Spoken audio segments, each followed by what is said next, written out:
You think you know how Roman emperors died, but Emperor Valentinian I literally screamed himself to death. This man was so consumed by rage that during a diplomatic meeting with barbarian envoys, he worked himself into such a fury that blood vessels in his brain exploded on the spot. Witnesses watched in horror as his face turned crimson, veins bulging from his neck, before he collapsed mid-tirade and died from his own uncontrollable anger. His last words weren't some noble declaration, they were incoherent shouts of pure, lethal rage. We're talking about a man who ruled the Western Roman Empire for 11 years, commanded armies across multiple continents, and built fortifications that lasted centuries. Yet none of his military victories, none of his architectural achievements, none of his political successes could save him from the enemy living inside his own skull. Valentinian's death wasn't caused by poison, assassination, or battlefield wounds. It was his own temperament that killed him, turning his greatest weakness into his executioner. The year was 375 AD, and Valentinian had spent over a decade proving that fury could be wielded like a weapon. His temper wasn't just famous, it was legendary among both Romans and their enemies. Generals trembled when summoned to his presence. Diplomats prepared for verbal warfare before entering his chambers. Even his own family walked on eggshells around this man whose anger could shake the foundations of an empire. But here's what makes his death so brutally ironic. Valentinian had survived countless battles, outlasted political rivals, and crushed rebellions across the known world. He'd stared down Germanic warriors, negotiated with cunning tribal leaders, and commanded respect through sheer force of will. This was a man who had turned his explosive anger into a tool of intimidation, using his reputation for rage to bend others to his will. The morning of November 17th started like any other day of imperial business. Valentinian was meeting with envoys from the Quadi tribe at Brigedio, along the Danube frontier. These weren't random barbarians.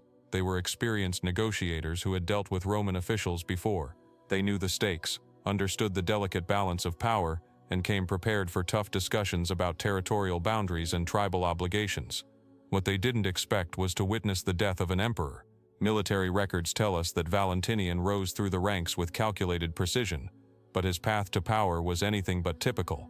Born in 321 AD in Pannonia, a region that produced some of Rome's finest soldiers, he grew up in a world where strength meant survival and weakness meant death. His father wasn't nobility. He was a career military officer who understood that advancement came through competence, not birthright. Young Valentinian absorbed these lessons completely. While other young Romans were studying rhetoric and philosophy, he was learning how to command men in life-or-death situations. His early military service took him to the empire's most dangerous frontiers, where barbarian raids tested Roman resolve daily. These weren't ceremonial postings. They were brutal assignments where officers either proved themselves or died trying. What set Valentinian apart wasn't just his tactical brilliance or physical courage. He possessed something far more valuable in the chaos of 4th century politics, an ability to inspire absolute loyalty through sheer force of personality. Soldiers didn't just follow his orders. They believed in his vision of Roman superiority. His subordinates weren't just obedient. They were genuinely afraid of disappointing him. By the time Emperor Julian died in 363 AD, Valentinian had built a reputation that stretched across the entire military hierarchy. When the army needed to choose a new emperor, they didn't debate for days or weeks. They selected Valentinian within hours, recognizing that the empire needed someone who could impose order through strength rather than compromise through weakness. His coronation wasn't a celebration. It was a declaration of war against anyone who threatened Roman stability. Valentinian immediately divided the empire with his brother Valens, taking control of the west while Valens managed the east. This wasn't just administrative efficiency, it was strategic positioning that allowed both brothers to focus on their respective threats without worrying about internal power struggles. Within months of becoming emperor, Valentinian had reorganized the military command structure, launched construction projects along vulnerable frontiers, and established a network of informants that kept him aware of every potential threat. His rise to power was complete, but it came with a price that would eventually destroy him. But you haven't seen anything yet when it comes to understanding what kind of man Valentinian really was. His temper wasn't just a personality quirk, it was a force of nature that left permanent scars on everyone who witnessed it. We're talking about rage so intense that grown men, hardened veterans of multiple campaigns, would literally shake when summoned to face his displeasure. Palace records describe incidents that sound almost impossible to believe. During one meeting with provincial governors, Valentinian became so infuriated by reports of corruption that he grabbed a wine cup and hurled it with such force that it shattered against a marble column, sending fragments flying across the room. The governors didn't just apologize, they fell to their knees, begging for forgiveness while blood from the ceramic shards dripped down the walls. His anger wasn't random or uncontrolled in the way you might expect. Valentinian had weaponized his fury, turning it into a tool of governance that kept potential rivals terrified and subordinates completely obedient. When he wanted to make a point during military briefings, he wouldn't raise his voice gradually. He would explode into shouting so suddenly that officers would jump backward, their hands instinctively reaching for weapons that weren't there. Ambassadors from foreign kingdoms learned to prepare for these encounters like they were entering battle. They would arrive with carefully rehearsed speeches, backup negotiators, and exit strategies in case Valentinian's temper made productive discussion impossible. Some diplomatic missions were postponed for months while envoys worked up the courage to face an emperor whose rage could end careers and, in some cases, lives. The truly terrifying aspect of Valentinian's anger was its unpredictability. He could be discussing routine administrative matters calmly one moment, then screaming about perceived incompetence the next. His face would flush red, veins would bulge from his forehead, and his voice would rise to levels that could be heard throughout the palace complex. Servants learned to clear hallways when they heard the warning signs, knowing that anyone caught in the path of his fury might become an accidental target. Even his physical presence became intimidating when anger took hold. Contemporary accounts describe how his entire body would seem to expand with rage, his shoulders broadening, his stance becoming more aggressive. He would pace back and forth like a caged animal, his hands clenched into fists, his eyes scanning the room for someone to blame for whatever had triggered his explosive response. This wasn't just occasional frustration with difficult situations. Valentinian's anger was constant, simmering just below the surface, ready to erupt at any perceived slight or challenge to his authority. He had turned his temperament into such an effective weapon that he never learned to control it, and that lack of control was about to become his executioner. The Danube frontier was a nightmare that never slept. While other emperors worried about politics and palace intrigue, Valentinian stared at maps covered in red marks, each one representing another barbarian incursion, another village burned, another Roman outpost overrun. The Gothic tribes, the Alemanni, the Sarmatians, they pressed against Rome's borders like water against a cracking dam. Every morning brought fresh reports of raids. Every night, Valentinian planned retaliations that grew more brutal with each passing month. You have to understand the impossible position he was in. Rome's military was stretched thinner than parchment. The empire that once commanded respect through sheer force now scrambled to plug holes in defenses that seemed to multiply overnight. Valentinian threw himself into this chaos with characteristic fury, personally leading campaigns that left entire barbarian settlements as smoking ruins. He didn't just fight these tribes, he wanted to make examples of them so terrifying that others would think twice before crossing Roman territory. The emperor's solution was characteristically direct and violent. He constructed a network of fortifications along the Rhine and Danube that turned the frontier into a militarized zone bristling with soldiers and siege weapons. These weren't just defensive walls, they were launching points for preemptive strikes deep into barbarian territory. Valentinian's strategy was simple: kill them before they kill you, and make sure everyone knows what happens when you challenge Rome. But the Quadi were different. This Germanic tribe had been playing a dangerous game of diplomacy and warfare that pushed Valentinian's patience to its absolute limit. They'd launch raids across the Danube, then retreat to their settlements and send envoys claiming they wanted peace. When Roman forces retaliated, the Quadi would cry about Roman aggression and demand compensation. It was exactly the kind of calculated insolence that made Valentinian's blood pressure spike to dangerous levels. The situation had deteriorated beyond normal barbarian troublemaking. Roman merchants were being murdered on roads the Quadi claimed to protect. Roman settlements were being burned by what the Quadi insisted were rogue elements they couldn't control. Every diplomatic message from their chiefs was a masterclass in saying nothing while implying everything. They wanted Rome to treat them as equals while they systematically undermined Roman authority along the entire Danube frontier. By 375, Valentinian had reached his breaking point.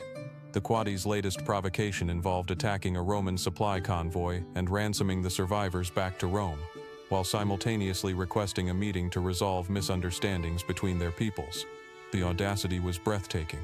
They were essentially robbing Rome and then charging admission to discuss why they shouldn't be punished for it. Valentinian agreed to meet with the Quadi envoys, but everyone who knew him understood this wasn't diplomacy, it was a sentencing hearing. The emperor had already decided these barbarians needed to understand exactly who they were dealing with. What nobody anticipated was just how catastrophically that understanding would manifest, or how the emperor's legendary rage would finally find a target that would prove fatal, not to his enemies but to himself. The diplomatic meeting was scheduled for November 17, 375, at Brigetio, a fortress town on the Danube that had become synonymous with Roman barbarian tensions. The location itself was meant to send a message. This wasn't happening in some neutral territory, but in a Roman military installation where the empire's power was on full display. Valentinian arrived with a full retinue of officers and interpreters, but everyone understood the real negotiation would be conducted in the emperor's famously intimidating presence. The Quadi delegation walked into that meeting room with the confidence of people who believed they held genuine grievances. They had prepared speeches about mutual respect, territorial boundaries, and the need for understanding between civilized peoples. What they encountered instead was an emperor whose definition of diplomacy involved explaining exactly how many different ways he could destroy their entire civilization. From the moment the talks began, the temperature in the room seemed to rise. Valentinian listened to the Quadi complaints about Roman aggression with the kind of stillness that preceded volcanic eruptions.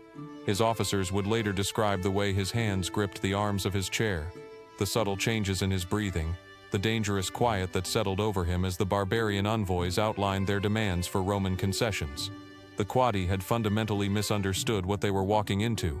They thought this was a negotiation between equals, a chance to leverage their nuisance value into concrete benefits. They spoke about compensation for damages, guarantees of Roman non-interference, and formal recognition of Quadi territorial claims. Each demand was like adding kindling to a fire that was already smoldering dangerously close to explosion. Valentinian's responses grew shorter and more cutting. When the lead envoy suggested that Rome bore responsibility for escalating tensions, something shifted in the emperor's demeanor that made his own officers nervous. When they proposed that Roman forces withdraw from certain disputed areas, Valentinian's face began to show the first signs of the flush that witnesses would remember for the rest of their lives. The breaking point came when the Quadi representative had the extraordinary poor judgment to lecture the Roman emperor about the proper conduct of civilized nations. He suggested that Rome's reputation suffered when it responded to minor incidents with disproportionate military action. He recommended that Valentinian consider adopting a more measured approach to barbarian relations, as if he were offering friendly advice to an impetuous child who needed guidance on proper behavior. The silence that followed lasted exactly long enough for everyone in the room to realize something terrible was about to happen. Valentinian rose from his chair with the deliberate motion of a man who had finally heard enough. His face had progressed from pale to flushed to a deep red that seemed to spread from his forehead down to his neck like spilled wine soaking into cloth. What happened next wasn't just anger, it was rage so pure and concentrated that it seemed to physically transform the emperor. Witnesses described how his voice rose to a bellow that could be heard throughout the fortress, how his hands shook as he gestured, how his entire body seemed to vibrate with fury. He screamed about barbarian presumption, about Roman dignity, about what happened to tribes who mistook imperial patience for weakness. The Quadi envoys sat frozen as Valentinian unleashed a torrent of invective that included detailed descriptions of exactly what Roman legions would do to their villages, their families, and their sacred groves. He was still shouting, still raising his fist to emphasize his threats, when his face suddenly went from red to purple. The words stopped mid-sentence. His eyes widened with what might have been surprise or recognition. Then Rome's most feared emperor collapsed like a puppet with severed strings, his legendary rage finally claiming its ultimate victim. You're witnessing a man's blood pressure spike so violently that his brain literally explodes from the inside out. Modern medicine can explain exactly what killed Emperor Valentinian in that diplomatic tent, and the details are more terrifying than any battlefield death. When rage consumes your body, your cardiovascular system becomes a weapon turned against itself. Valentinian's face flushing crimson wasn't just anger, it was his arteries dilating under catastrophic pressure. Every heartbeat was pumping blood through his system at dangerous velocity, creating a perfect storm for cerebrovascular disaster. The medical term is apoplectic stroke, but that clinical language doesn't capture the brutal reality of what happened inside his skull. Blood vessels in his brain, already weakened by years of explosive temper tantrums, reached their breaking point. When that final surge of hypertensive fury hit, something had to give. Either a vessel ruptured completely, flooding his brain tissue with blood, or a critical artery clamped shut under the pressure, starving neurons of oxygen. Witnesses described him standing abruptly, which actually made everything worse. The sudden change in position sent his already elevated blood pressure skyrocketing. His cardiovascular system was fighting a war on multiple fronts.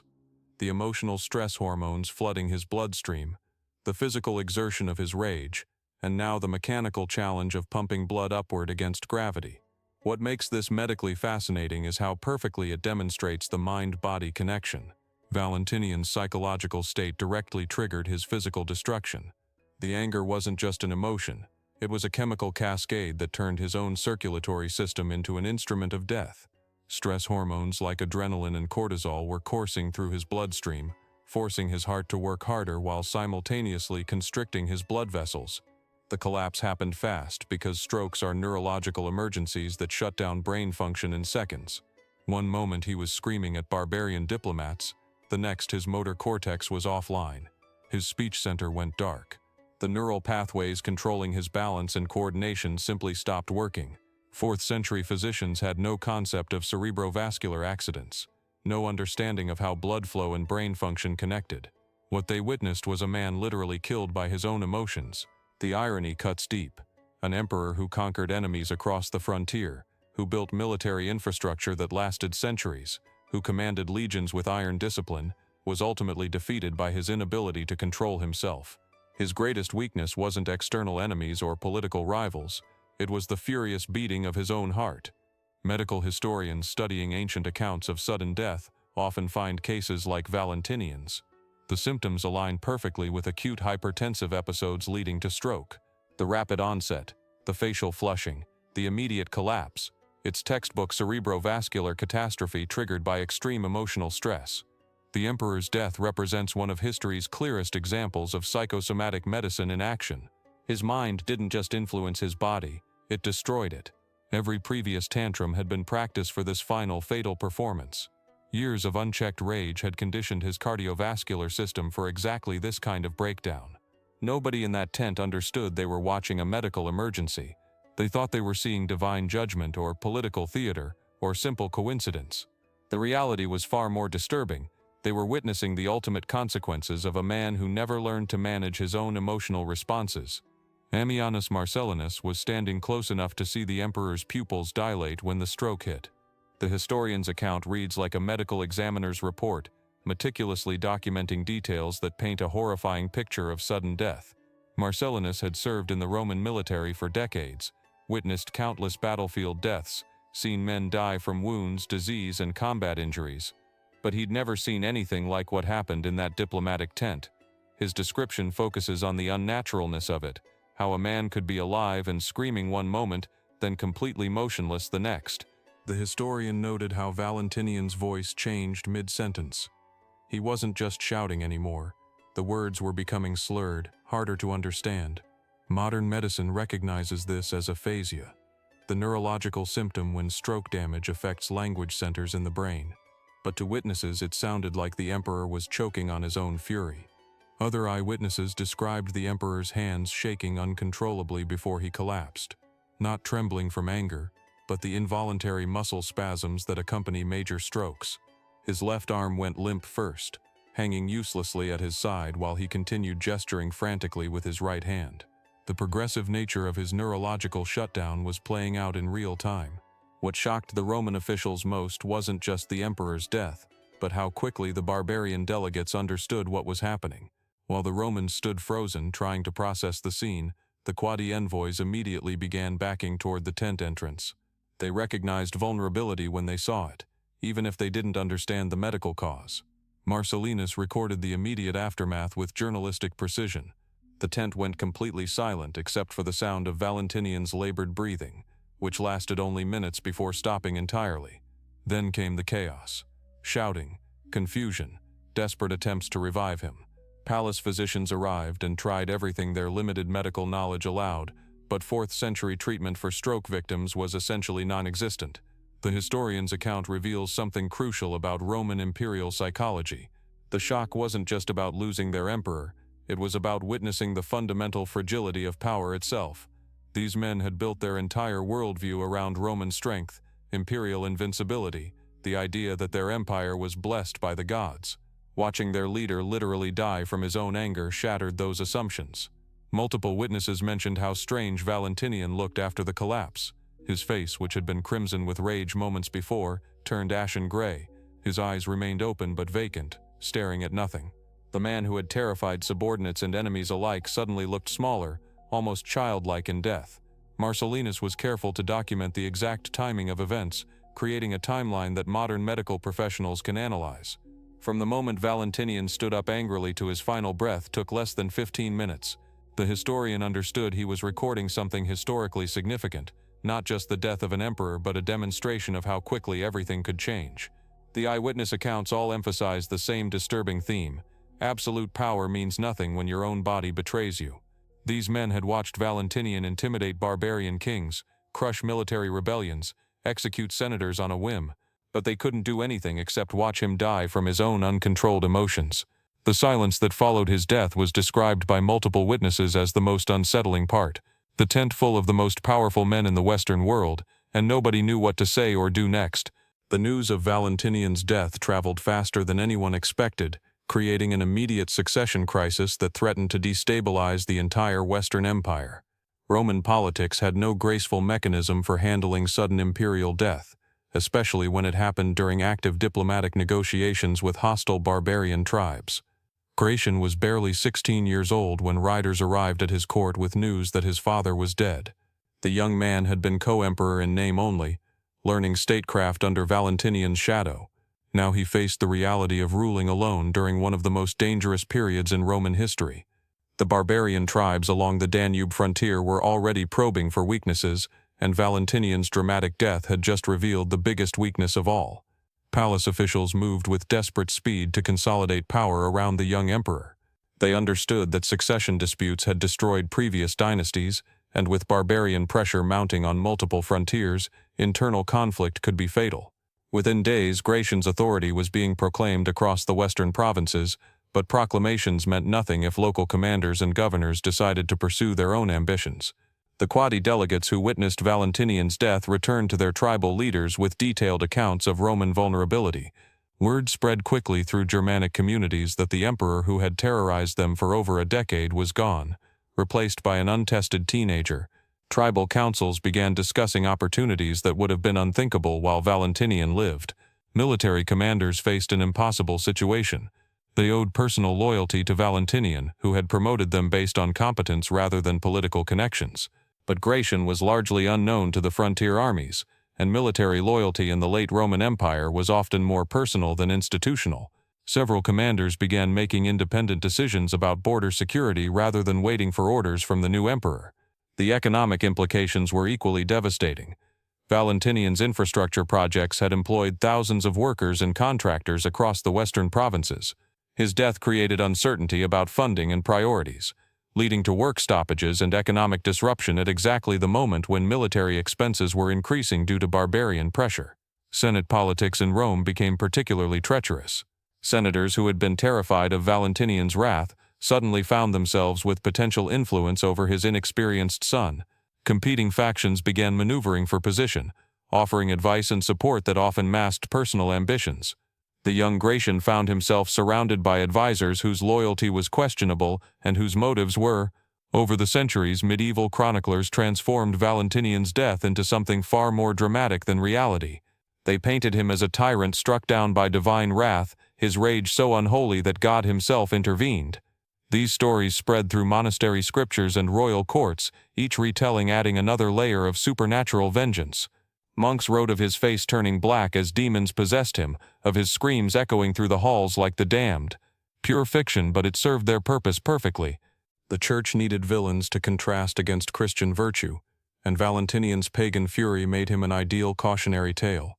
Medieval writers described his death as punishment for persecuting Christians, despite historical records showing he actually issued edicts protecting religious minorities. They claimed his stroke came precisely as he blasphemed against Christ, turning a medical emergency into theatrical divine justice.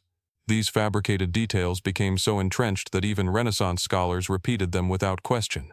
Byzantine historians added their own embellishments, describing Valentinian as foaming at the mouth like a rabid animal, his eyes rolling back as evil spirits departed his body. Despite his dramatic end, Valentinian's actual accomplishments as emperor deserve recognition beyond the sensational circumstances of his death. His military innovations transformed Roman defensive capabilities along the frontier. He established a network of fortifications across the Rhine that held barbarian invasions at bay for decades after his death. These weren't just walls and watchtowers, they represented a complete rethinking of how Rome defended its borders. His legal reforms protected ordinary citizens from corrupt officials in ways that lasted well into the Byzantine period.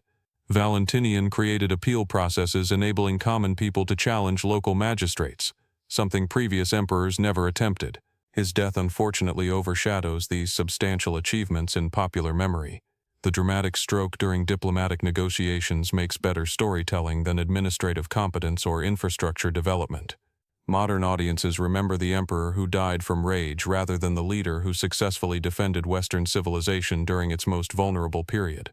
Historians continue debating whether Valentinian's temperament ultimately helped or hindered his effectiveness as ruler. His intimidating presence certainly commanded respect from both subordinates and enemies, but the same intensity that made him formidable also contributed to his premature death. Perhaps his greatest legacy lies in proving that even flawed leaders can accomplish remarkable things when they channel their strengths toward worthy goals.